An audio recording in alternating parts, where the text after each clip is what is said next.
तर या स्टोरीचा का आपण अभ्यास करणार आहोत, लाईन बाय लाईन आपण त्याच्यातनं जाणार आहोत आणि लाईन बाय लाईन गेल्यानंतर तुम्हाला त्या स्टोरीतून बरंचसं काही शिकायला मिळणार आहे. तर कशी आहे ही स्टोरी, या स्टोरीचे लेखक जे आहे ओ हेनरी, त्यांनी या स्टोरीमध्ये काय मेन्शन केलेलं आहे याचा आपण प्रस्तावनेतून पहिल्या पाठात पाहणार आहोत. तर द स्टोरी ओ हेनरी यांनी लिहिलेली द स्टोरी कोणती, the cop and the anthem. तर ही कॉप अँड द अँथेम यांनी लिहिलेल्या अनेक कथांपैकी अतिशय सुप्रसिद्ध, परिचित अशा प्रकारची, फेमस अशा प्रकारची कथा आहे.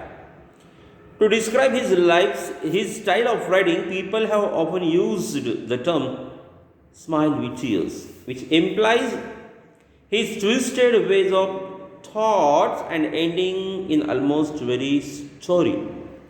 तर त्याच्या या कथेबद्दलचं महत्त्व ते त्यांनी सांगितलं आहे. सुरुवातीला आपण थोडंसं ओ हेनरी यांच्याबद्दल माहिती जाणून घेऊया. तर William Sydney porter, an American writer, is better known for his pen name O. Henry. Pen नेमचा अर्थ आहे टोपण नाव. त्यांचं टोपण नाव ओ हेनरी या नावाने ते प्रसिद्ध आहेत. ॲक्च्युअली त्यांचं नाव आहे विल्यम सिडनी पोर्टर, असं त्यांचं नाव, परंतु ते ओ हेनरी या नावाने ओळखले जातात. त्यांचं हे टोपण नाव आहे. He was voracious reader since childhood. बालपणापासून प्रचंड वाचन त्यांचं होतं. He started a humorous weekly. त्यांनी साप्ताहिक पण सुरू केलं, परंतु त्या साप्ताहिकामध्ये सगळ्या ह्युमरस स्टोरीज, विनोदी कथा त्यांनी सांगण्याचा प्रयत्न केला. त्याच्यामध्ये the rolling stone and Wien the venture failed, he join Houston post as a reporter. नंतर ह्युस्टन पोस्ट याच्यामध्ये रिपोर्टर म्हणून काम केलं, कॉलमनिस्ट म्हणून काम केलं, म्हणजे स्तंभलेखनकार म्हणून काम केलं, अँड ऑकेजनल कार्टुनिस्ट, आणि कार्टुनिस्ट म्हणून पण त्यांनी काम केलं. म्हणजे थोडक्यामध्ये सांगायचा प्रयत्न केला तर हा अतिशय अष्टपैलू अशा प्रकारचा लेखक, चित्रकार, व्यंगचित्रकार, स्तंभलेखक अशा विविध गुणांनी परिपूर्ण असलेला. आता याच्या स्टोरीमध्ये जी मेन कॅरेक्टर आहे, in this story the main character is सोपी. यातला मुख्य कॅरेक्टर आहे सोपी. सोपी हू इज अ व्हॅगेबॉन्ड. पहिल्यांदा आज आपण स्टोरीचे मेन कॅरेक्टर आणि त्याचे गुणवैशिष्ट्य समजून घेत आहे. व्हॅगेबॉन्डचा अर्थ उन्हाळ आहे, अतिशय मस्तीखोर आहे, कोणाचं ऐकत नाही, कोणाचा नियम फॉलो करत नाही, कुठल्याही प्रकारच्या कल्चर्ड बिहेवियरचा तर मुळीच नाही. And a person with a criminal background.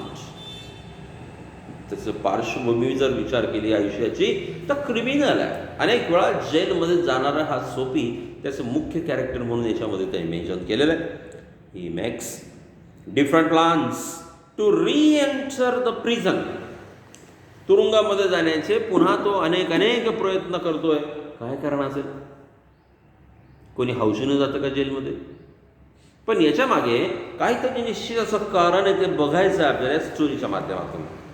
He makes different plans to reenter the prison as he has no shelter. घरदार नाही. मग घरदार कोणतं? जेल. पण आता मग जेलमध्ये जायचं का? कारण काय? आताच काय?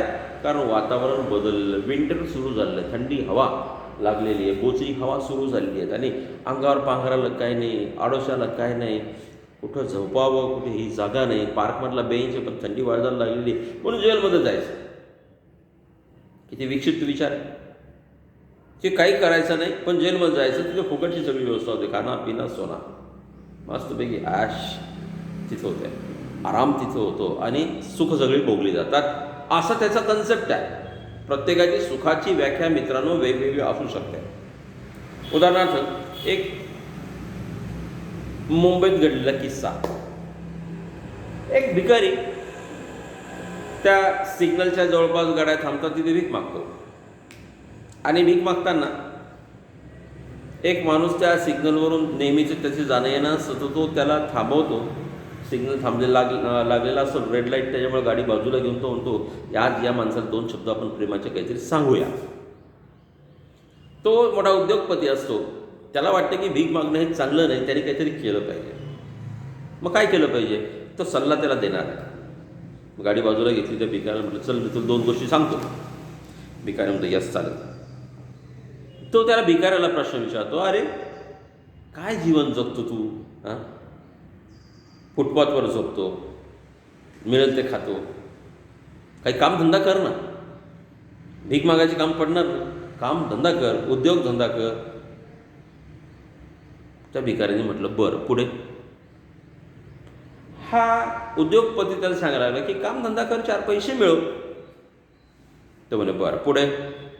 अरे 4 पैसे मिळाले की एखादं छानपैकी फ्लॅट घे. तो म्हणतो बरं पुढे. फ्लॅट घे, लग्न कर, मुलं बाळं असतील, छानपैकी सुखी संसार असेल, मस्तपैकी एन्जॉय कर जीवन.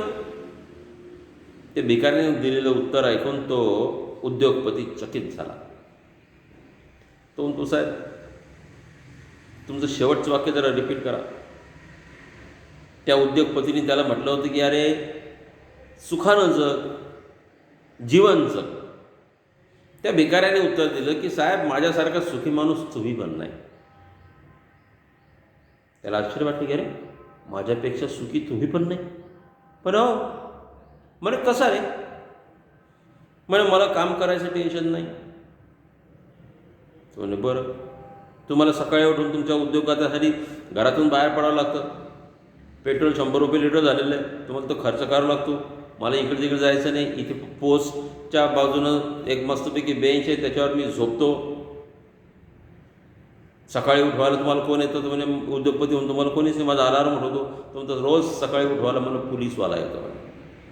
अरे वा, पोलीसवाला येतो म्हणजे त्याला सिक्युरिटी पोलीसची असते हे सांगायचं आहे की तो पोलीसवाला दंडा घेऊन त्याला उठवायला येतो. उठाऱ्या तिथून हकलायला येतो. हा विचार करतो की मला उठवायला येतो, किती VIP आहे मी. तो म्हणतो शेवटचं वाक्य तुमचं काय होतं की सुखानं जग.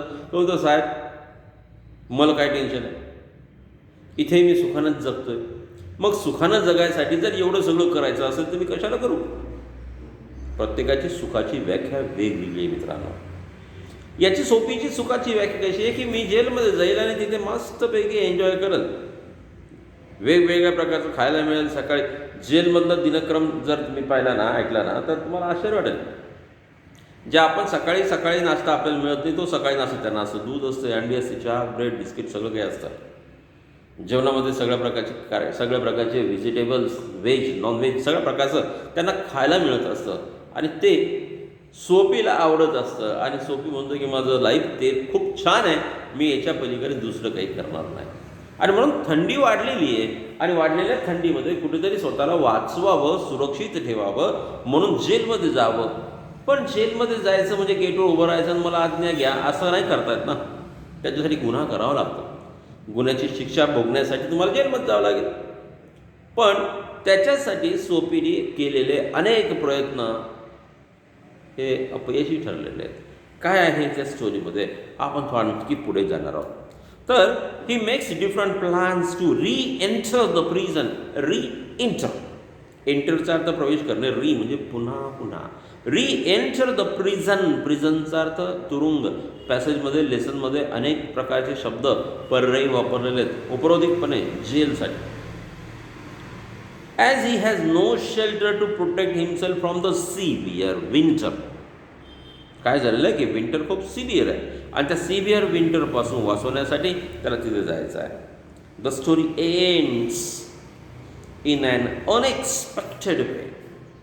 स्टोरी अतिशय अनपेक्षितपणे संपते. ओ हेनरी हॅज डिपिक्ट म्हणजे पिक्चराइज करणे, शो करणे, वर्णन करणे, चित्रण करणे. O Henry has depicted Soapy's futile attempts. फ्युटाईलचा अर्थ निरर्थक आणि अटेम्प्टचा अर्थ ट्राईज, प्रयत्न. To get arrested in a humorous van. की अनेक प्रकारे त्यांनी प्रयत्न केले पण तो जमले नाही, त्याचे अपयशी ठरले. The cop and the anthem is about freedom and confinement. स्वातंत्र्याबद्दलची कथा आहे. Initially in the beginning Soapy feels that there is freedom. स्वातंत्र्य आहे कुठं? फ्रॉम वरीज अँड मिझरीज, दुःख आणि संकटापासून मुक्ती मिळते. इन कन्फर्म, कुठं तर जेलमध्ये, तर जेलमध्ये त्याला मुक्ती मिळते असं त्याचा समज आहे. The notes are the tunes, songs of anthem, फार सुंदर वाक्य. The notes of anthem transform him, बदल.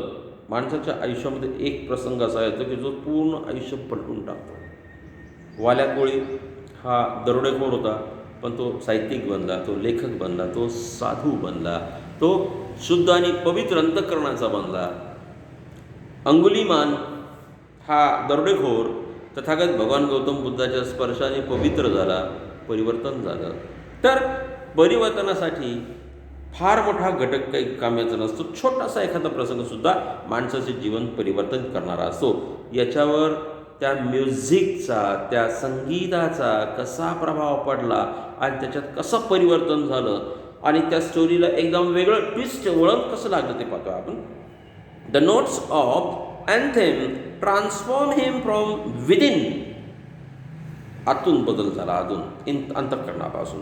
And he resolves to work hard. Resolve म्हणजे डिसाईड म्हणजे प्रामाणिकपणे ठरवणे. So he faces the irony of it. आयरनीचा अर्थ उपरोध किंवा उपहास, नशिबाचा उपरोध आहे. As the moment he realises the freedom lies in virtuous life. फ्रीडमची व्याख्या बदलली, त्याची स्वातंत्र्याची व्याख्या बदलली. स्वातंत्र्य कशात आहे? व्हर्च्युअस लाईफमध्ये आहे, सद्गुणी जीवनात आहे, जेलमध्ये नाही. Virtuous life he is taken in to confinement. Confinement म्हणजे जेल, तुरुंगवास, त्याला तुरुंगवासामध्ये नेलं जातं. हा स्टोरीचा फर्स्ट इंट्रोडक्टरी पार्ट मित्रांनो आपण इथे आज संपवणार आहोत. तर याच्या पुढचा लाईन बाय लाईन आपण नेक्स्ट पार्टमध्ये घेऊन जाणार आहोत.